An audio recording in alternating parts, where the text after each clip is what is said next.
Ada sebuah desa terpencil di Jawa Barat. Saat maghrib, jalanan kosong, pintu rumah tertutup rapat. Orang-orang bilang, kalau kamu dengar tawa anak kecil di musola, jangan jawab dan jangan menoleh, karena yang menoleh gak pernah kembali. Assalamualaikum warahmatullahi wabarakatuh. Selamat datang di Blank Story. Semoga kita selalu sehat dan sejahtera. Jangan lupa tekan tombol like, subscribe, aktifkan lonceng notifikasi, bagikan ke teman-teman kalian, dan tulis komentar kalau kalian berani nonton sampai akhir. Mari kita mulai ceritanya. Matahari baru saja naik saat 5 mahasiswa kesehatan memulai perjalanan mereka. Rara duduk di kursi depan, menatap peta kertas yang sudah kusut. Di belakang, Tika dan Nina sibuk bercanda, sementara Dimas menyetir pelan di jalan berkelok yang mulai menanjak. Mobil minibus itu berderak setiap kali melewati jalan berlubang. Tujuan mereka, sebuah desa kecil di Jawa Barat, tempat mereka akan melakukan program pengabdian masyarakat selama 2 minggu. Katanya desanya masih jarang sinyal ya? Tanya Nadia dari kursi belakang. Rara mengangguk. Iya, aku sempat baca. Desa ini belum banyak terjamah internet, tapi warganya ramah-ramah. Ramah itu bagus, sahut Dimas.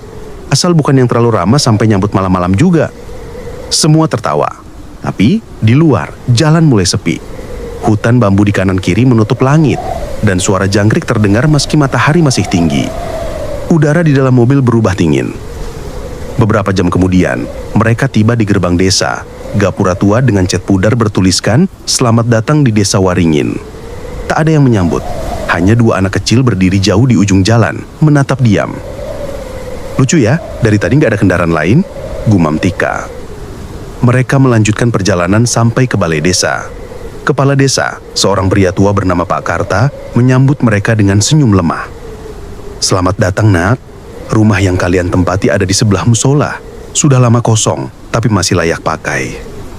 Mereka menaruh barang dan mulai bersih-bersih. Rumah itu sederhana, berdinding papan dengan jendela kayu besar.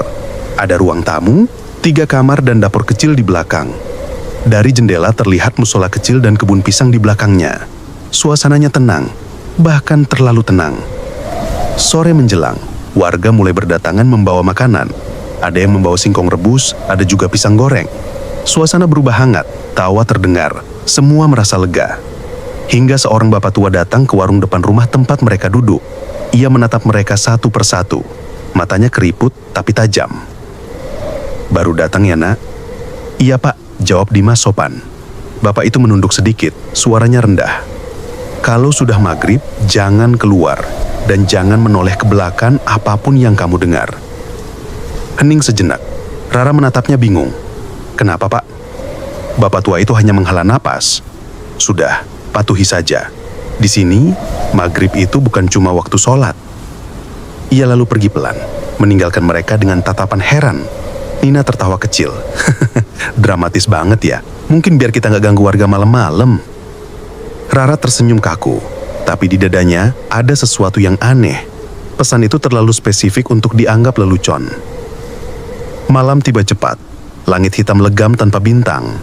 Di kejauhan, suara azan maghrib menggema dari musola kecil. Mereka makan malam bersama di ruang tamu. Angin masuk dari celah jendela, membawa aroma tanah basah dan suara jangkrik. "Rasanya kayak di dunia lain," kata Nadia sambil menatap keluar. Lampu minyak bergoyang pelan, listrik belum menyala, hanya cahaya temaram yang menari di dinding. Dari luar, samar-samar terdengar suara langkah kaki lewat, pelan, lalu berhenti tepat di depan rumah. Semua terdiam. "Warga ya?" bisik Tika. Dimas berdiri, mencoba mengintip dari celah jendela. Tak ada siapapun di luar. Jalan sepi, hanya pohon pisang bergoyang pelan. "Angin kali," katanya menutup tirai. Beberapa menit kemudian, suara itu muncul lagi. Kali ini lebih jelas. Seperti langkah kecil yang berlari cepat lalu berhenti di depan musola, disusul suara tawa kecil. Tawa anak kecil. Nadia langsung menatap Rara. "Kamu dengar nggak?" Rara mengangguk pelan.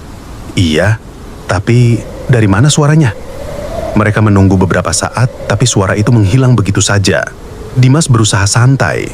Mungkin anak warga lagi main. Tapi tak ada anak-anak yang lewat. Tak ada cahaya. Hanya malam yang makin pekat. Malam pertama di Desa Waringin berakhir dengan rasa tidak tenang. Tidak ada yang berani membuka jendela. Dan sebelum tidur, Rara sempat mendengar sesuatu dari arah musola. Suara berbisik pelan seperti seseorang memanggil namanya. Namun, saat ia menoleh, tak ada siapapun. Pagi datang dengan udara lembab dan kabut tipis yang masih menggantung di sekitar rumah. Dimas sudah bangun lebih dulu, menyiapkan air panas di dapur. Tika keluar dengan mata setengah terbuka. "Tidurku nggak nyenyak," katanya. "Kayak ada yang mondar-mandir di luar semalam." Nadia mengangguk. "Aku juga kayak dengar orang jalan, tapi waktu dilihat, sepi." Rara diam saja. Ia masih teringat suara bisikan yang semalam memanggil namanya. Ia ingin menceritakan, tapi menahannya.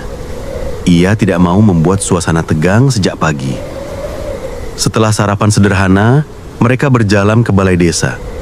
Anak-anak kecil menatap mereka malu-malu, sementara para ibu tersenyum ramah. Hari itu mereka membuka pemeriksaan kesehatan gratis di Posyandu. Semua berjalan lancar. Warga tampak antusias, meski sesekali Rara memperhatikan beberapa orang tua yang menatapnya agak aneh. Tatapan kosong, seperti ingin bicara, tapi takut. Siang menjelang sore, suasana mulai berubah. Langit mendung, angin dingin datang tiba-tiba. Bapak tua di warung yang semalam memberi peringatan duduk di sudut, menatap mereka lagi. Saat Rara hendak membayar air mineral, ia menunduk sedikit dan berkata lirih, "Rumah yang kalian tempati, itu dulu rumah Bidan Esa. Orang sini nyebutnya Rumah Wening." Rara mengernyut. "Kenapa disebut begitu, Pak?" Bapak tua itu menghela nafas panjang. "Karena sejak bidan itu meninggal, rumahnya nggak pernah benar-benar sepi. Kalau malam katanya suka terdengar orang nangis dari arah musola." Rara terdiam. Ia ingin bertanya lebih jauh, tapi seorang ibu langsung menepuk bahu si bapak tua itu. "Udah, Pak, jangan cerita yang enggak-enggak," katanya dengan nada tegang.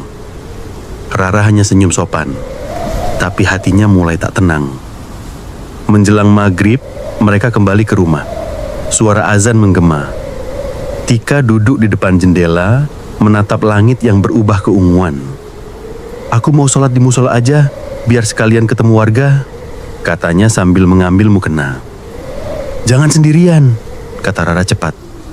"Tunggu aku beresin dulu." Tika tertawa. "Santai aja, cuma di sebelah kok." Ia berjalan keluar, menyeberangi halaman menuju musola kecil itu. Pintu musola setengah terbuka. Dari dalam terlihat lampu minyak menyala redup. Rara masih menatapnya dari jendela. Beberapa menit berlalu. Angin berhembus makin kencang. Daun pisang bergetar seperti disapu sesuatu yang besar. Tiba-tiba, terdengar suara jeritan panjang dari arah musola. Suara Tika. Dimas langsung berlari keluar, diikuti Rara dan Nadia. Mereka menemukan Tika berdiri di depan mihrab. Tubuhnya gemetar. Al-Quran terlempar ke lantai. Halamannya terbuka. Matanya menatap kosong ke arah langit-langit. "Tika?" Rara memeluknya, tapi Tika malah tertawa kecil. Suaranya berubah, tipis seperti suara anak kecil. "Dia duduk di saf depan. Kakinya nggak nyentuh tanah," katanya pelan. "Siapa, Tik? Siapa yang kamu lihat?" Tika tiba-tiba berteriak keras, lalu jatuh pingsan. Rara jerit memanggil warga. Beberapa orang datang berlarian. Tapi yang membuat Rara heran, tak satu pun yang terlihat kaget. Mereka malah saling pandang, wajahnya tegang. Seorang ibu berkerudung hitam berkata pelan, "Udah, Nak. Ini bukan yang pertama." Warga membantu membawa Tika ke rumah. Setelah diselimuti dan diberi air putih, ia tertidur. Tapi sebelum benar-benar lelap, ia sempat berbisik Rara, Jangan keluar malam di sini. Malam itu, tak ada yang berani bicara banyak. Mereka makan seadanya lalu duduk di ruang tengah tanpa suara. Lampu minyak bergoyang pelan, memantulkan bayangan ke dinding papan. Dari luar, terdengar azan Isya, lalu hening. Sekitar tengah malam, Rara terbangun. Ia mendengar sesuatu dari arah musola. Seperti suara kain diseret di lantai. Pelan, ritmis. Lalu disusul tawa kecil, samar, seperti suara anak kecil yang bersembunyi. Rara menutup telinga, tapi suara itu tetap terdengar. Semakin dekat, ia menatap jendela, dan di balik kaca yang buram, tampak siluet seseorang berdiri diam di depan musola. Tinggi, kurus, dan tidak bergerak. Rara memejamkan mata, menarik selimut hingga ke dada. Malam pertama mereka di desa Waringin berakhir dengan ketakutan yang belum punya bentuk. Pagi berikutnya, udara terasa lebih dingin dari biasanya. Kabut turun begitu tebal, sampai jalan di depan rumah nyaris tak terlihat. Dimas menjerang air panas di dapur, sementara Tika duduk diam di kursi ruang tamu. Wajahnya masih pucat. Ia tak banyak bicara sejak kejadian semalam. Rara memperhatikannya dari jauh. "Kamu udah mendingan?" tanyanya pelan. Tika memangguk, tapi suaranya nyaris tak terdengar. "Aku nggak mimpi, Ra. Aku beneran lihat seseorang di musola itu. Wajahnya nggak jelas, tapi aku tahu dia lihat aku juga." Nadia menatap mereka berdua, mencoba menenangkan suasana. "Mungkin kamu kecapean, Tik. Kita belum adaptasi aja." Tika hanya diam. Tatapan matanya kosong, seperti masih terjebak di kejadian semalam. Setelah sarapan, mereka kembali ke balai desa. Hari ini jadwal pemeriksaan ibu hamil. Warga datang silih berganti, membawa anak-anak mereka yang berlari-larian di halaman. Sekilas suasananya seperti biasa, tapi ada satu hal yang membuat Rara gelisah. Sebagian warga tampak berhati-hati setiap kali melewati jembatan besi kecil di tepi jalan menuju balai. Mereka selalu menunduk dan tidak bicara sama sekali saat melewatinya. Ketika kegiatan selesai, Rara dan Nina memutuskan mampir ke warung. Di dekat jembatan itu, warungnya kecil, berdinding papan, dengan toples-toples berisi kerupuk dan permen jadul. Bapak tua yang semalam memberi peringatan sedang duduk di depan menyalakan rokok linting.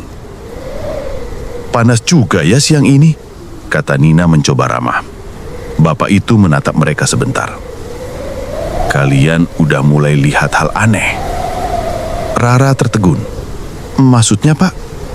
"Itu rumah yang kalian tempati. Banyak yang gak berani lewat situ malam-malam." Ia menarik napas. "Dulu, bidan yang tinggal di situ pernah bantu persalinan. Tapi bayi yang ditolongnya meninggal. Ibunya nyusul seminggu kemudian. Sejak itu, suara tangisan bayi sering kedengeran dari arah musola." "Jadi, rumah itu berhantu, Pak?" Bapak itu tidak menjawab. Ia mematikan rokoknya, lalu menatap ke arah jembatan. "Jangan pernah jalan ke sana waktu senja. Di situ tempat dua perempuan itu menampakkan diri." "Perempuan siapa?" Bapak itu tak sempat menjawab. Seorang ibu lewat sambil membawa belanjaan dan segera menegur dengan nada tegas. "Pak Mamin, jangan nakut-nakutin tamu." Bapak tua itu hanya terdiam, lalu masuk ke dalam warung. Rara dan Nina saling pandang lalu berjalan pulang dengan langkah cepat. Saat melewati jembatan besi itu, udara tiba-tiba berubah dingin. Suara air sungai di bawahnya terdengar aneh, seperti orang berbisik. Di seberang sana, di antara semak dan pepohonan, tampak sebuah pondok kecil berdiri. Atapnya dari daun rumbia, dan di depannya berdiri dua perempuan berkebaya. Tubuhnya tegak tanpa gerak. Rambut panjang menutupi wajah mereka. "Ra, suara Nina bergetar. Itu rumah siapa? Rara tak menjawab. Mereka berjalan cepat melewati jembatan, menahan nafas sampai pondok itu tak terlihat lagi. Tapi di langkah keempat, terdengar suara kresak dari belakang. Seperti langkah kaki di tanah basah. Mereka berhenti. Suaranya ikut berhenti. Mereka melangkah lagi, suara itu muncul lagi, lebih cepat. Rara memberanikan diri menoleh. Tidak ada siapa-siapa. Hanya udara dingin dan aroma anyir, seperti darah basi. Nina menarik tangannya. Cepat, jalan! Mereka berlari sampai rumah. Begitu tiba, Rara menatap ke arah jembatan dari kejauhan. Pondok itu sudah tidak ada. Hanya pepohonan dan sungai yang mengalir pelan. Malamnya, Tika masih lemas. Ia duduk di dekat lampu minyak, menatap kosong. Aku dengar tawa anak kecil lagi, katanya lirih, dari belakang rumah. Tapi waktu kulihat, cuma daun pisang yang bergerak. Dimas mencoba menenangkan. Udah, kita bareng-bareng aja terus. Nggak usah keluar kalau udah sore. Namun rasa aman itu hanya bertahan sebentar. Menjelang maghrib, suara gamelan kecil terdengar dari arah musola. Samar, seperti dimainkan dari jauh. Mereka saling tatap, tak berani bicara. Lalu tiba-tiba, semua lampu padam bersamaan. Dari luar, suara langkah kaki kecil terdengar berlari-lari di halaman. Lalu berhenti tepat di depan pintu. Terdengar tawa pelan, dan sesuatu menggores kayu dari luar, seperti kuku panjang yang menekan pelan. Rara menahan nafas. Tak ada yang berani bergerak, sampai suara itu perlahan berhenti, berganti dengan bisikan lembut dari arah jendela. Sudah maghrib, kenapa kalian belum masuk? Pagi itu udara terasa lebih berat. Kabut masih menempel di dedaunan dan embun menetes dari atap rumah papan mereka. Tika duduk di teras dengan selimut di bahu, matanya sayu, wajahnya pucat. Ia belum sepenuhnya pulih sejak malam di musola itu. Tik, kamu yakin gak mau pulang aja? Tanya Rara sambil menuang teh hangat ke gelas. Tika menggeleng. Kita belum selesai di sini. Lagian, aku gak mau ninggalin kalian. Dimas menatapnya, tapi tidak berkata apa-apa. Di wajahnya terselip khawatir yang sulit disembunyikan. Hari itu mereka kembali bekerja di balai desa. Segalanya terlihat normal, tapi ada hal yang membuat suasana berbeda. Warga tak lagi seramah sebelumnya. Saat Rara lewat di depan rumah seorang ibu, jendela langsung ditutup pelan. Seorang anak kecil yang semula bermain bola menatapnya lama, lalu lari ke dalam rumah tanpa bicara. Warga kayak menjauh ya, kata Nadia pelan. Iya, sahut Dimas. Mungkin karena kejadian Tika di musola, mereka takut hal itu nyebar. Sore menjelang, awan hitam menutupi matahari. Udara lembab, bau tanah basah menyengat. Saat maghrib hampir tiba, Tika berkata ia ingin sholat di musola lagi. Rara menolak. Gak usah, Tik. Salah dilema aja. Aku gak mau takut. Aku cuma mau buktiin kalau gak ada apa-apa. Ia berjalan keluar sebelum ada yang sempat menahan. Rara mengikuti dari belakang, tapi berhenti di tengah halaman. Dari tempatnya berdiri, ia bisa melihat Tika membuka sendal dan masuk ke dalam musola. Lampu minyak di dalam redup, cahayanya bergetar di antara jendela kayu. Waktu berlalu, tapi Tika belum juga keluar. Rara menatap jam di pergelangan tangan, lalu berbisik ke Dimas. Udah 10 menit. Mereka akhirnya memutuskan menyusul. Begitu pintu musola didorong, aroma anyir langsung menyeruak. Lampu minyak berkedip pelan, dan di saf depan, Tika berdiri kaku menghadap mihrab. Matanya kosong, kedua tangannya gemetar. Bibirnya bergerak pelan, seperti menggumam. Tika! Tak ada jawaban. Dimas maju, menepuk bahunya. Saat itu juga, Tika menjerit keras. Al-Quran yang terbuka di depannya terhempas ke lantai. Ia lalu menoleh perlahan ke arah mereka. Wajahnya datar, tapi senyumnya aneh. Dia duduk di saf depan. Katanya dengan suara kecil, seperti anak kecil menirukan orang dewasa. Kakinya nggak nyentuh tanah. Semua mundur spontan. Dimas menarik Rara keluar, tapi Tika justru tertawa pelan, tawa yang terdengar asing dari mulutnya sendiri. Lalu ia melangkah ke depan, menatap langit-langit musola dan berteriak seolah seseorang sedang memanggilnya dari atas. Beberapa warga datang berlari. Di antara mereka ada Pak Karta, kepala desa. Ia menatap Tika dengan wajah pucat. "Sudah," katanya pelan. "Tolong bawa dia keluar." 4 orang laki-laki mengangkat tubuh Tika yang masih berontak. Saat melewati ambang pintu, tiba-tiba Tika berhenti menjerit dan menatap lurus ke arah Rara.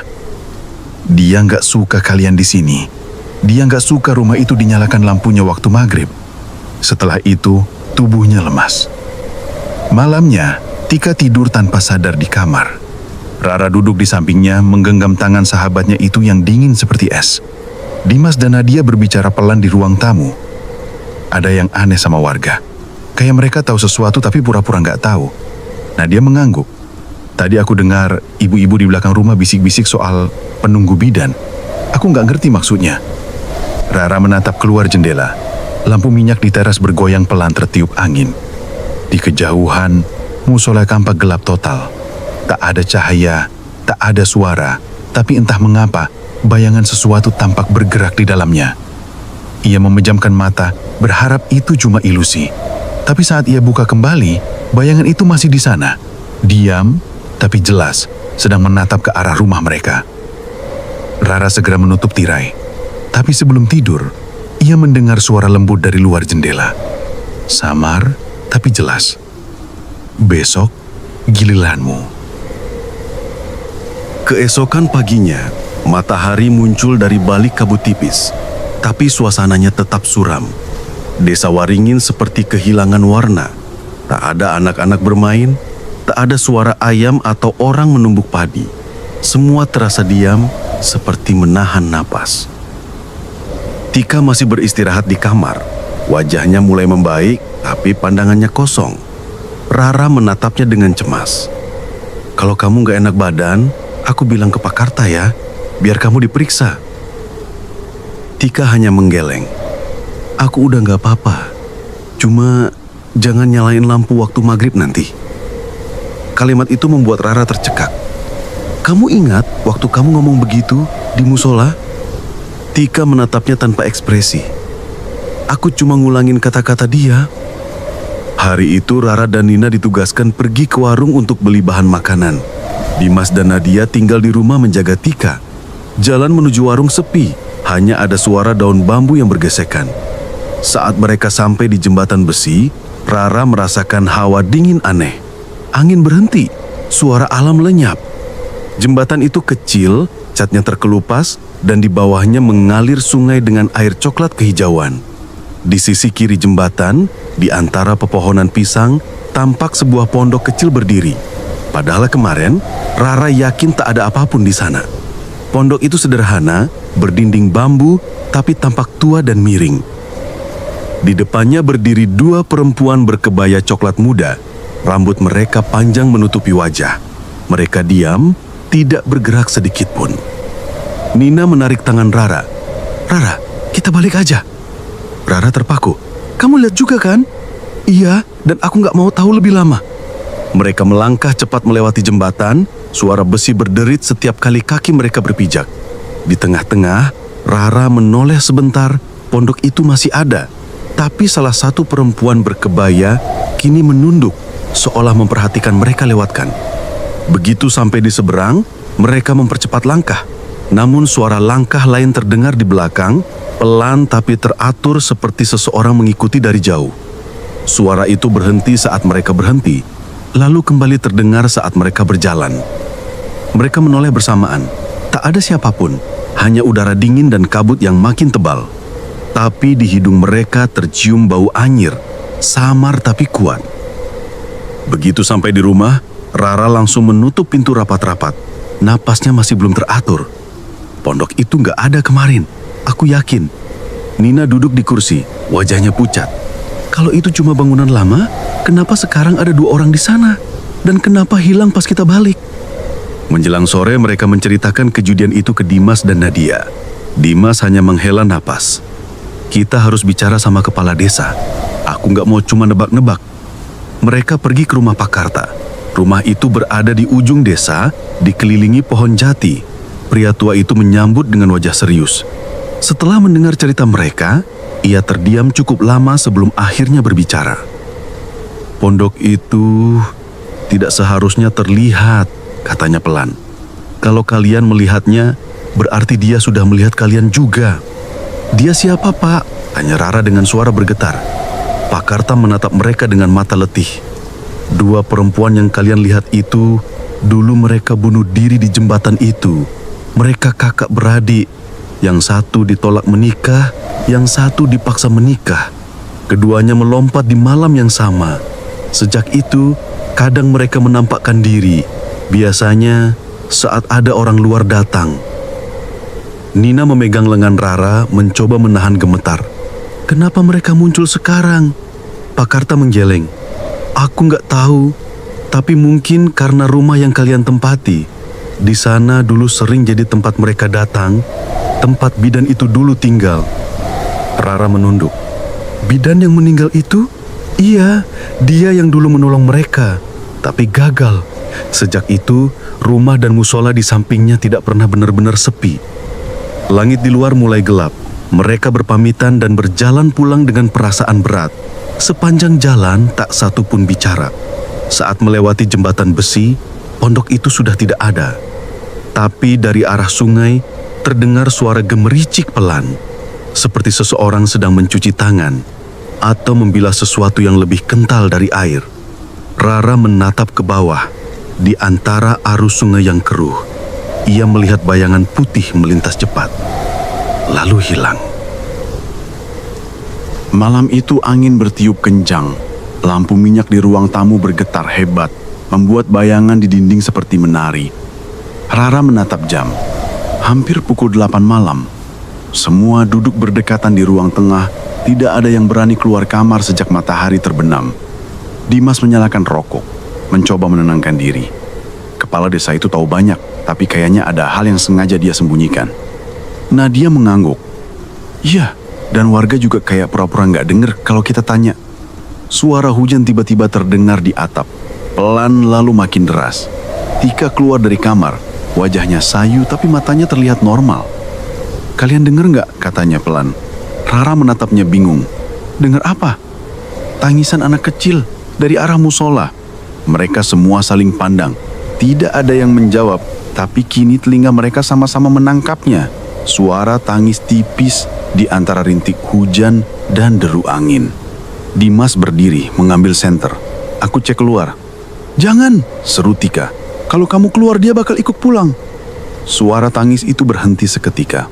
Sunyi. Lalu digantikan suara lain.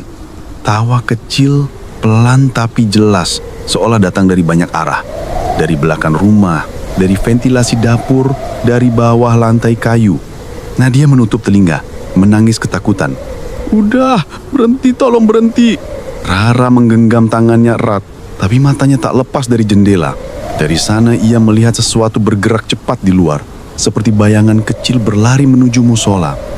Lampu minyak redup. Tiba-tiba senter di tangan Dimas mati total. Gelap. Dalam gelap itu suara langkah kaki muncul pelan dari luar rumah. 1, 2, 3. Berhenti di depan pintu. Siapa? Teriak Dimas. Tidak ada jawaban. Tapi dari arah musola, tawa itu terdengar lagi. Kali ini bercampur suara perempuan dewasa yang berbisik samar, seperti menyanyi. Tika berdiri dengan mata kosong. Dia datang, ucapnya datar. Rara memegang bahunya. Siapa Tik? Tika menoleh pelan. Yang dulu kehilangan anaknya. Suara ketukan di pintu membuat semua menjerit. 3 kali, keras, seperti seseorang memukul dengan tangan basah. Rara hampir tak bisa bernafas. Dimas memegang gagang pintu dengan tangan gemetar, tapi tiba-tiba suara itu berhenti. Hening. Hanya tersisa bunyi hujan yang menetes dari atap. Beberapa menit berlalu tanpa kejadian. Mereka duduk terpaku, menunggu sesuatu yang entah apa. Lalu Nadia berdiri perlahan. Aku ke kamar mandi bentar, katanya. Jangan sendiri, kata Rara cepat. Tungguin di depan aja, menjawab Nadia mencoba tersenyum. Ia berjalan ke belakang rumah dengan senter kecil di tangan. Lorong menuju kamar mandi gelap dan lembab. Dinding kayu sudah lapuk, air hujan menetes dari atap, menciptakan suara ritmis yang menenangkan, sampai sesuatu muncul di ventilasi kecil di atas bak mandi. Sebuah tangan, hitam, berbulu, dengan kuku panjang menekan dinding dari dalam ventilasi. Pelan, seperti ingin keluar. Nadia menjatuhkan senter dan berlari keluar sambil menjerit. Ada tangan di ventilasi. Dimas dan Rala berlari menyusul. Saat mereka melihat, ventilasi itu kosong, tapi aroma besi dan darah menguar kuat dari dalam kamar mandi. Malam itu mereka tidak tidur. Semua berkumpul di ruang tamu menyalakan 2 lampu minyak.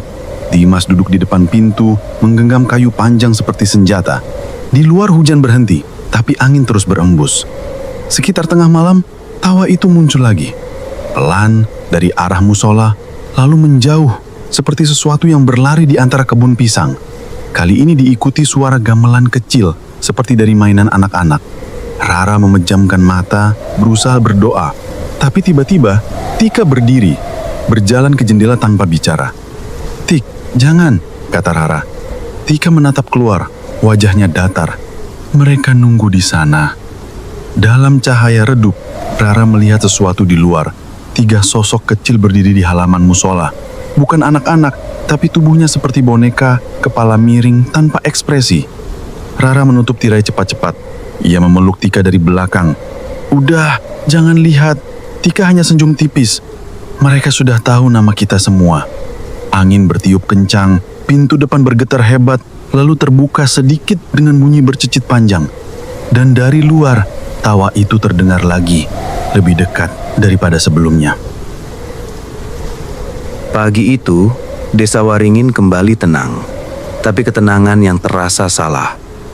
Udara lembab, kabut belum hilang sejak subuh, dan aroma anyir samar masih tercium dari halaman belakang.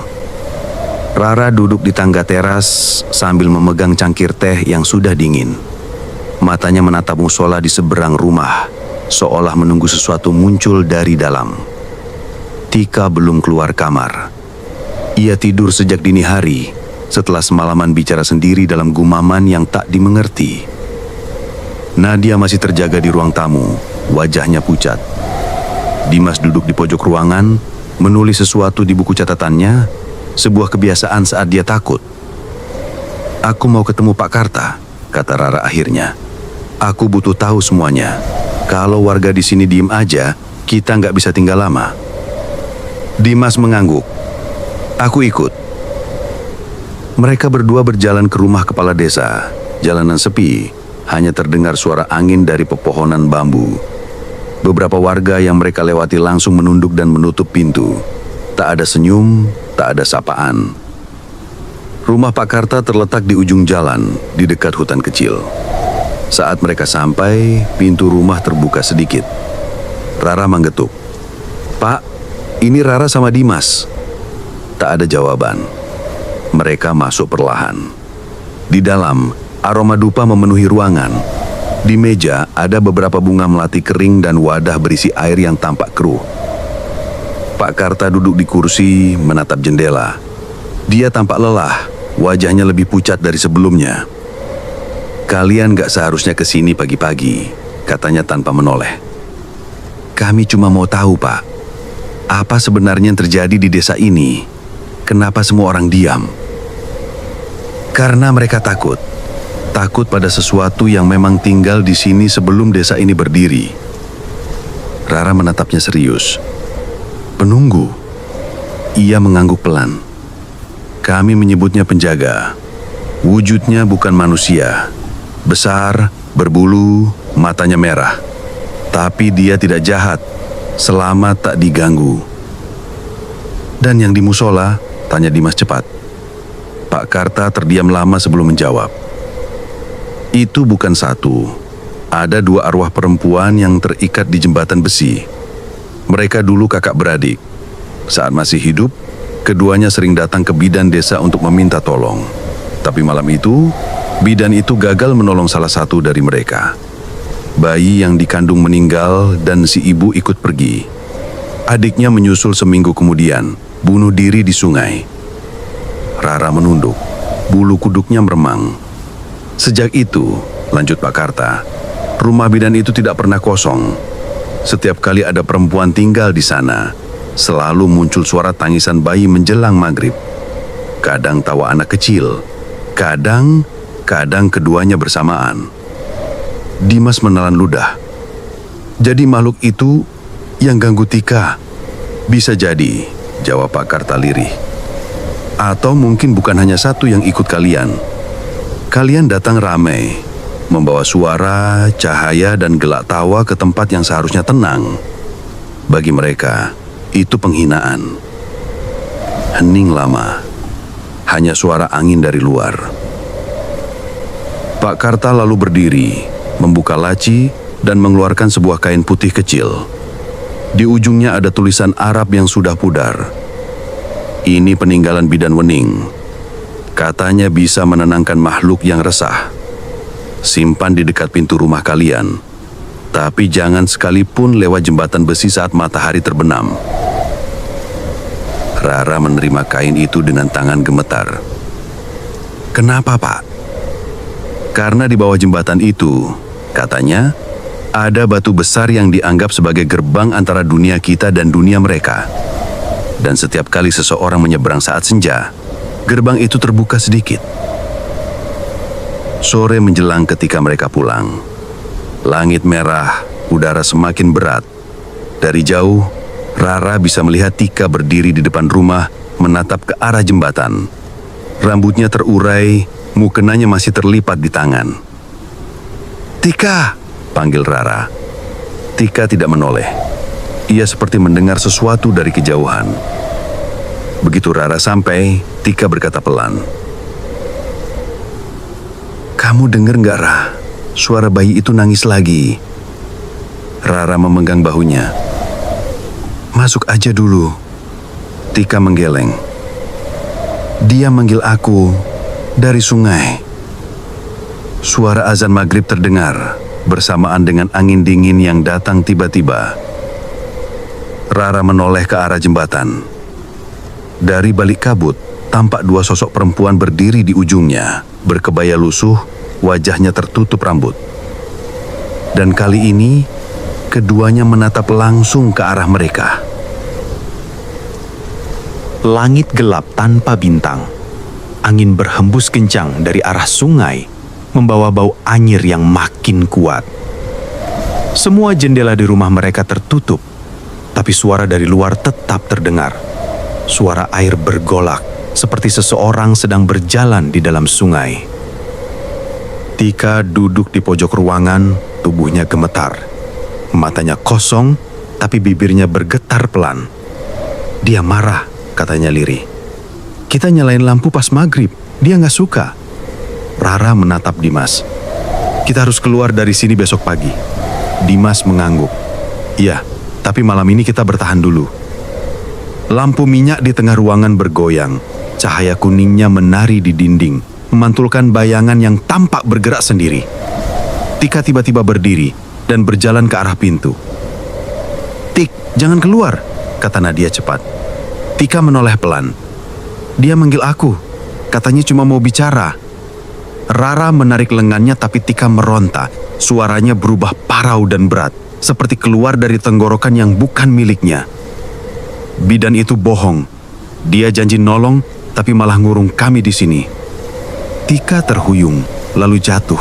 Tubuhnya kejang, matanya berputar putih.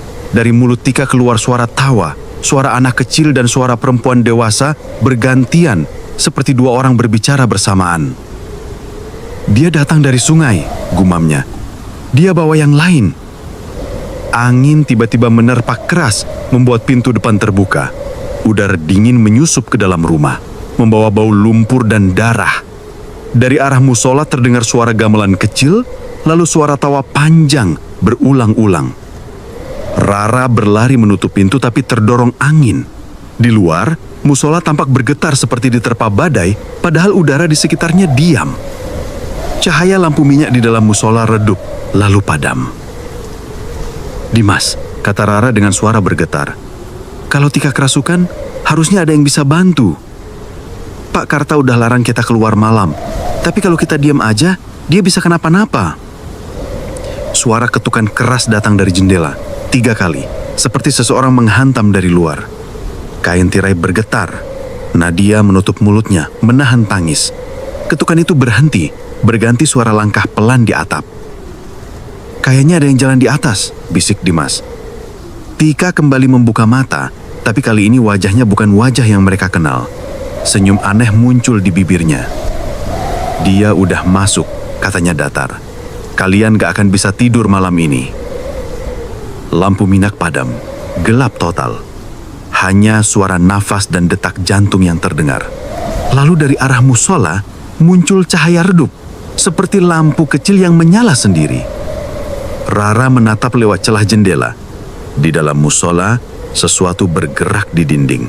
Bayangan hitam besar dengan mata merah menyala, menatap lurus ke arah rumah mereka. Ukurannya hampir memenuhi dinding musola. "Jangan lihat," seru Nadia. Tapi Rara tak bisa mengalihkan pandangan. Bayangan itu perlahan melangkah, seperti merayap di dinding, mendekat ke jendela. Suara tawa berubah jadi jeritan panjang. Tika menjerit bersamaan. Tubuhnya terangkat sedikit dari lantai. Dimas dan Rala memegangi, tapi tubuhnya berat seperti ditarik dari bawah. "Dia mau keluar lewat aku!" teriak Tika dengan suara parau. Rara mengambil kain putih pemberian Pak Karta dari kantung tasnya, menaruh di dada Tika sambil membaca ayat yang diingat. Tubuh Tika tiba-tiba terlempar mundur, lalu diam. Suara dari musola berhenti seketika. Hening. Hanya angin yang lewat pelan membawa sisa bau darah yang menempel di udara. Beberapa detik kemudian, terdengar langkah kaki pelan dari arah luar. Bukan banyak, hanya 1. Langkahnya berat, seperti sesuatu yang besar berjalan perlahan di halaman. Dimas menatap Rara tanpa suara. Mereka tahu, itu bukan manusia. Langkah itu berhenti tepat di depan pintu. Tak lama, terdengar tarikan nafas dalam, berat, panjang dan panas. Lalu dari celah bawah pintu mengalir cairan merah daging. Rara menatapnya dengan ngeri. Dimas menggenggam-genggam pintu, tapi sebelum ia sempat bicara, sesuatu dari luar menggedor keras sekali. Pintu berguncang, dan dari baliknya terdengar suara perempuan menjerit bersamaan dengan tawa anak kecil. Lalu semuanya berhenti. Tika pingsan. Dimas bersandar di dinding, wajahnya pucat. Rara menatap pintu yang kini diam. Di baliknya, samar-samar masih ada bayangan berdiri, menatap ke arah mereka. Pagi datang dengan langit kelabu. Udara terasa berat, dan bau darah yang semalam memenuhi rumah belum juga hilang. Dimas duduk di teras, rokoknya dibiarkan habis tanpa dihisap. Rara berdiri di dekat jendela, menatap musola yang kini tampak biasa saja. Tenang, seolah tidak pernah terjadi apa-apa. Nadia membereskan barang-barang ke dalam tas. "Kita pulang hari ini," katanya mantap. "Aku gak peduli program ini belum selesai. Aku cuma mau keluar dari sini." Rara mengangguk. "Aku juga. Kita berangkat sebelum sore." Tika sudah sadar, tapi masih lemah. Ia duduk di pojok kamar, rambutnya berantakan, wajahnya pucat. "Aku ikut, tapi jangan lewat jembatan besi." Dimas menatapnya. "Kalau nggak lewat jembatan, kita nggak bisa keluar dari desa." Tika menunduk. "Aku tahu, tapi aku ngerasa mereka nunggu di sana." Sekitar jam 10 pagi, mereka berpamitan ke Pak Karta. Lelaki tua itu terlihat gelisah. "Aku udah bilang, jangan ke jembatan waktu senja. Kalau bisa, berangkat sekarang juga. Jangan berhenti dimanapun." Rara menatapnya penuh rasa takut. "Pak, tadi malam ada sesuatu di depan rumah." Pak Karta menghela napas. "Aku tahu, dia penjaga. Kalau dia sudah menunjukkan diri, artinya batas antara dunia kalian dan mereka sudah tipis." Perjalanan keluar desa dimulai. Mobil minibus berderit pelan melewati jalan tanah. Rara duduk di depan, matanya terus mengawasi jalan. Tika diam di kursi tengah, memeluk tasnya erat. Dimas menyetir cepat, berusaha tak menoleh kemanapun. Saat mereka melewati jembatan besi, udara mendadak dingin. Mesin mobil tersendat 2 kali. Dimas mengumpat pelan, "Jangan mati sekarang." Rara menatap kaca depan. Di tengah jembatan, kabut tebal menutupi pandangan. Dari balik kabut itu, samar-samar terlihat 2 sosok perempuan berdiri. Berkebaya coklat, rambut terurai, kepala sedikit miring. "Tutup mata kalian," kata Rara cepat. "Jangan lihat." Mobil merayap pelan melewati jembatan. Dari luar, terdengar suara langkah kaki di atap mobil. Pelan, seperti seseorang berjalan di atasnya. Tika menggigil, matanya terpejam rapat. Lalu suara tawa kecil muncul sedekat sekali dari arah jendela. Nadia menjerit. Di kaca sebelahnya telapak tangan berdarah menempel. Tidak lama kemudian hilang begitu saja. Begitu melewati jembatan, mesin mobil kembali normal. Mereka tidak berbicara sepatah kata pun. Desa Waringin perlahan tertinggal di belakang. Namun saat memasuki jalan utama, Tika tiba-tiba menegang. Tubuhnya kaku, matanya terbuka lebar. "Tik," panggil Rara. Tika menoleh, suaranya berat dan serak. "Kalian pikir udah lepas?" Semua terdiam, suaranya bukan suara Tika. "Tidak ada yang bisa keluar dari sini karena kalian udah buka jalannya." Dimas menginjak rem keras, mobil berhenti mendadak di tengah jalan. Tika tertawa, tawa yang bukan miliknya. Lalu kepalanya menunduk dan dari rambutnya yang terurai keluar suara pelan dalam bahasa Sunda yang mereka tidak pahami. Rara mencoba mengguncangkannya. "Tika, sadarlah." Tapi Tika menatapnya dengan mata kosong. "Bidan itu berjanji menutup gerbang. Tapi kalian datang, tertawa dan menyalakan lampu waktu maghrib. Sekarang gerbang itu terbuka lagi." Suara radio mobil tiba-tiba menyala sendiri. Lagu yang seharusnya tidak ada di frekuensi manapun. Suara doa tahlil yang rusak diselingi tawa anak kecil. Dimas mematikan radio, tapi suaranya tidak berhenti. Justru makin keras, keluar dari speaker, dari dashboard, bahkan dari belakang kursi. Rara menjerit, "Berhenti, cabut aja kabelnya." Dimas menarik kabel power radio, tapi tawa itu masih terus terdengar. Lalu lampu mobil berkedip cepat. Dari kaca depan, mereka melihat sesuatu melintas di jalan. Bayangan perempuan berkebaya berjalan perlahan di tengah kabut, wajahnya tertutup rambut. Di belakangnya, sosok besar berbulu hitam berjalan 4 kaki, matanya merah menyala. Nadia menutup mata, menangis keras. Rara memegang bahu Tika yang masih kerasukan. "Tolong, lepaskan kami." Tika menatapnya, senyum miring di wajahnya. "Kalian yang datang, kalian yang memanggil." Mobil berguncang keras, seolah ada sesuatu yang memukul bagian bawah. Dimas menegak rem keras, mobil berhenti mendadak di tengah jalan. Tika tertawa, tawa yang bukan miliknya. Lalu kepalanya menunduk dan dari rambutnya yang terurai keluar suara pelan dalam bahasa Sunda yang mereka tidak pahami. Lalu tiba-tiba, semuanya senyap. Radio mati, mesin berhenti. Rara membuka mata perlahan. Mobil mereka sudah keluar dari kawasan desa. Di belakang hanya tampak kabut putih tebal yang perlahan menghilang. Mereka saling pandang, tak percaya mereka bisa lolos. Tapi sebelum ada yang berbicara, Tika membuka mulutnya pelan. "Dia ikut." Suara itu bukan suara Tika. Mobil berhenti di halaman rumah kontrakan mereka di kota. Matahari sore hampir tenggelam. Cahayanya oranye redup menembus tirai kaca depan. Semua diam. Tak ada yang bicara sejak keluar dari jalan desa tadi. Tika masih tertunduk, wajahnya pucat, napasnya pelan tapi teratur. Nadia menatapnya dari kursi belakang dengan pandangan khawatir. Dia tidur, Rara menggeleng. Entahlah, dari tadi nggak ngomong apa-apa. Dimas mematikan mesin. "Kita istirahat dulu malam ini. Besok baru ke kampus, lapor." Mereka masuk ke dalam rumah satu persatu. Setelah seminggu di desa itu, suasana kontrakan terasa terlalu terang. Bau wangi sabun dan suara kendaraan dari luar seperti sesuatu yang asing. Malam turun cepat. Rara menyiapkan teh hangat, Dimas menyalakan televisi sekadar untuk memecar sunyi. Tapi rasa tenang itu tidak bertahan lama. Saat Rara menaruh gelas di meja, ia mendengar sesuatu dari arah kamar. Suara seperti bisikan pelan. "Tika," panggilnya. Tidak ada jawaban. Ia mendekat. Dari celah pintu terlihat bayangan Tika duduk di ranjang menghadap jendela. Rambutnya tergerai menutupi wajah. Bahunya bergerak pelan, seperti sedang berbicara dengan seseorang. Rara mendorong pintu perlahan. "Tik, kamu ngomong sama siapa?" Tika menoleh perlahan. Matanya gelap, senyumnya kaku. "Dia belum pergi, Ra." "Siapa?" "Yang dari sungai.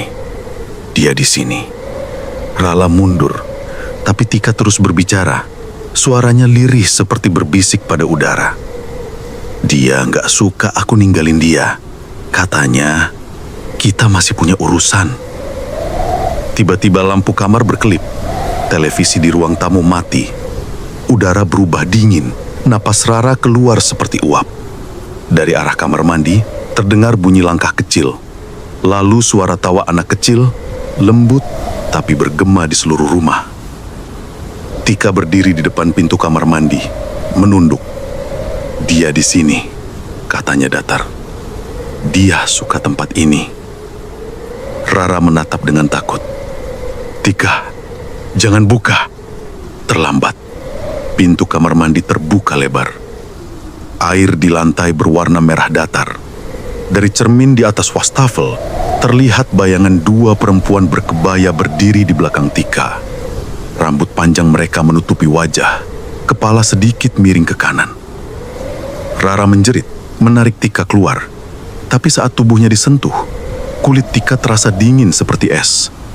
Dimas menyeretnya menjauh. Mereka berlari keluar rumah, meninggalkan pintu terbuka. Di luar, udara malam terasa berat. Rara berbalik sebentar dan melihat sesuatu di jendela. Dua wajah perempuan itu menatap ke arah mereka dari balik kaca. Rara mengisak. Kenapa mereka masih ngikut? Dimas tak menjawab. Matanya menatap kosong ke jalan. Mungkin mereka memang gak pernah niat ngelepas kita. Tiba-tiba, Tika membuka mata. Matanya hitam sepenuhnya. Ia berdiri di tengah jalan, menghadap rumah mereka.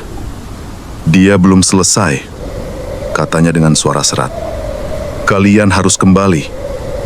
"Kemana?" tanya Rara. Tika menatapnya lama, lalu tersenyum aneh. "Ke rumahnya, di sungai."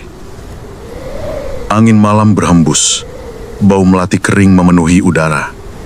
Dari arah jendela rumah, samar-samar terdengar lagi suara tawa anak kecil, pelan, berulang-ulang.